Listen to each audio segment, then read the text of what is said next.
বিয়ের রাতে আমার বর আমার ঘরে আসেনি। সকালে যখন ঘুম থেকে উঠি তখন আমার শাশুড়ি বলে, তোমার বরকে জরুরি কাজে বাইরে যেতে হয়েছে, 1 মাসের মধ্যে ফিরে আসবে, ততদিন তোমার ননদ তোমার পাশে শোবে। 1 মাস পর জানা যায় আমি গর্ভবতী। শাশুড়ি চরিত্রহীন বলে ঘর থেকে বার করে দিল।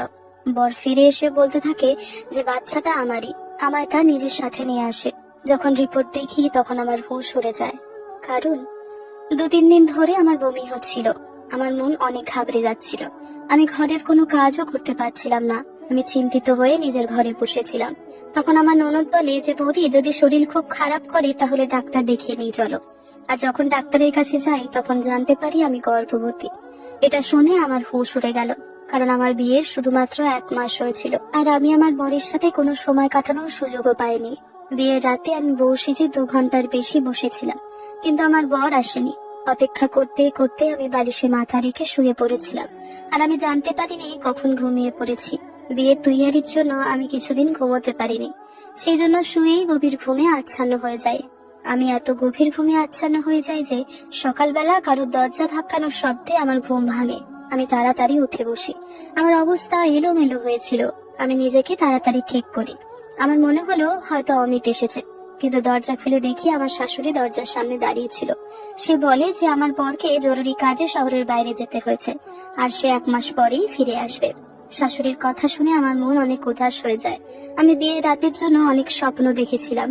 সব মেয়েদের মতো আমিও অনেক আশা ভরসা নিয়ে শ্বশুর বাড়িতে এসেছিলাম, কিন্তু আমার শাশুড়ির এমন কথা আমার মনকে উদাস করে দিয়েছিল।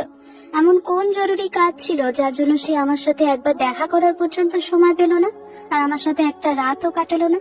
আমার শাশুড়ি আমাকে সান্ত্বনা দিয়ে বলল, 1 মাসের তো ব্যাপার, তারপর আমি চলে আসবে।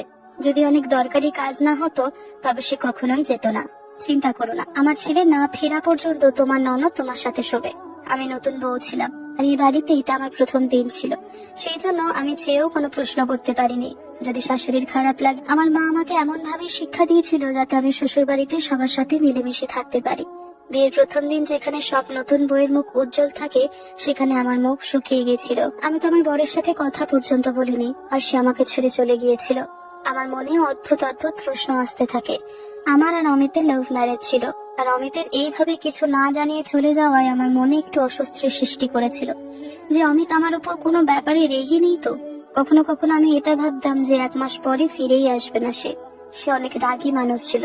সে যদি কোনো কথাতে রেগে যেত তবে তার রাগ অনেক দিন থাকতো। বিয়ের অনুষ্ঠান শেষ হয়ে গেল। সবাই যে যার রোজগার জীবন শুরু করে দিয়েছিল।